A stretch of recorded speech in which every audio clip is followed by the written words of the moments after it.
Hello and welcome to another DJI Neo Drone video. Now today I am in Barnard Castle of all places. Obviously not here, but the video is in Barnard Castle, and I just wanted to show you a few shots. Obviously at the start of my shots I don't do the best work. I kind of make a few mistakes like I've done in previous videos, but I just kind of wanted to show you the difference between messing up and then getting that shot that you wanted. Now I went to Barnard Castle and I wanted to visit the castle itself. Now it's the same as Easby Abbey and other places like that. You can't fly your drone in the boundary of those places, in the ruins. You either need to do it when there's no one there and you get permission from the people that are there running it, or you need to go onto the website and you need to fill in a form and get permission and also get insurance in case anything goes wrong. Now, I didn't do any of that. I stayed outside the boundary just like Easby Abbey in Richmond. So I got there quite early and I was sat outside of the castle itself at a place called the Royal Way picnic area, I believe it's called. So I sat up there trying to figure out the video I was going to do in the castle itself, and I thought, you know what, seeing as there's no one in the castle, there's no one sort of around me at the time, I'll get the drone up and I'll get a few distance shots and go from there. So this is what you're about to see now. So I'm trying to just get an idea of what would be best. Obviously I've got an ND16 filter on the front of the actual camera itself, so I need to start changing the settings. There are a few people out there that keep asking me what are my settings when it comes to flying the drone. It changes all the time. I can't really give you specifics. It's all just a case of, are you using a filter? Are you not using a filter? Are you flying into the sun? Are you flying away from the sun? That sort of stuff. Are you doing fast shots or slow shots? Everything, every little thing changes the settings of your drone.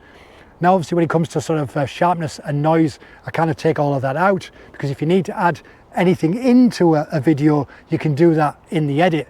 But if you need to take that sort of stuff out, it's a lot more difficult to try and do that. So you take all of that sharpness, all of that noise out of the video itself and just tweak it in the edit when you're doing your color correction and that sort of stuff. So for this particular shot, I've got the drone up, wait until the satellite's kicked in, and then I just tried a few little shots sort of going up where the sort of round tower is, I believe it's called. Yeah, you go up in the round tower. I didn't know what was in there, I've never been there before, so I wanted to try and get up, see what was behind the round tower, see what would be the best shots. Obviously when you're going up, as you can see in the shot here, I'm going up from the walls, so obviously at this point I can't see what's behind there. I can see the round tower, and then as soon as I get up I can see what is actually in there, and I kind of angle the camera around just to get a better idea of which angle to come up with and what angle would look the best in the video that I've already done. Now, so I did that a few times. Obviously I did some sort of different yaw shots and all this sort of stuff. I did it without, some are filmed, some I don't. Just in case, because you never know what happens with these things. As a beginner, you might not push record, you might bring it up, you might angle the gimbal, it might angle perfectly, it might give you the shot that you want, and then before you know it, you've got, oh, that was the best shot ever. It showed this, it showed that, it showed all the detail of this, it showed the distance, it showed the bridge and the river, and you know, it just shows all the details you want to show, but you haven't hit that record button. So my advice to you, if you are going to be doing any test shots, always press record, because you never know when you messing up becomes the shot that you want. So once I've done those little test shots, then I kind of knew what I needed to do. So hit record, started to bring the camera up and the drone up, and then angle it down, film the round tower and all the bits that are in that particular area. I think it's the inner ward and that sort of area. And then I sort of angled round to show the rest of the castle itself. But also I took the drone over to the River Tees, which is right next to the castle itself. There's a beautiful bridge just there, so I flew it over there. I just angled the actual drone down, got the settings that I needed to change so it wasn't too bright. Obviously if it's too bright, you can't really mess around with it too much, it adds too much noise.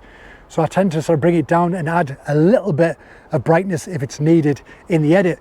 So I ended up bringing it up, and I thought, you know what, rather than flying it around and maybe getting a bit of noise and a bit of sort of, you know, pixelation if it's sort of going at different speeds, I'll get it to a certain height, angle it down so you can see, as you can see now, I angled it down and I just stopped the drone, took my hand off the actual controls and just let it record a minute or two of cars going over, just for a nice little still shot of the River Tees and that bridge.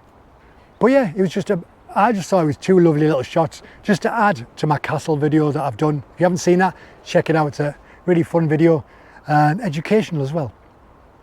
But yeah, I just wanted to show you sort of that particular video of Barnard Castle. If you've never been there before, it's about £9 to get in. You can spend as long as you want in there. The ticket allows you to go back as many times as you want within 1 year. So if you go there and you don't get around it all the time, or the weather changes, you can always go back time and time again to see all of the round tower, the inner and outer wards, obviously the royal halls and things like that. But if you can't get to it and you're from America, Brazil, or the countless other countries my subscribers are from, check out the video. It'll show you all and you can see it in its beauty in its entirety. Anyway, I hope you've enjoyed this video. If you have, hit that like button. Let us know in the comments if you've been to Barnard Castle and you've been either in the castle itself or in the on one of its walks at the high street. It's a beautiful area. I recommend going there if you live nearby. Go and check it out. It's a beautiful place. People are beautiful and lovely as well. So it's always, especially in this weather, get yourself up. When it's this sort of weather, get yourself to as many places as you can and experience the beauty of, yeah, where you live. Anyway, don't forget to hit that subscribe button and I will see you in the next one. Take care. Bye-bye.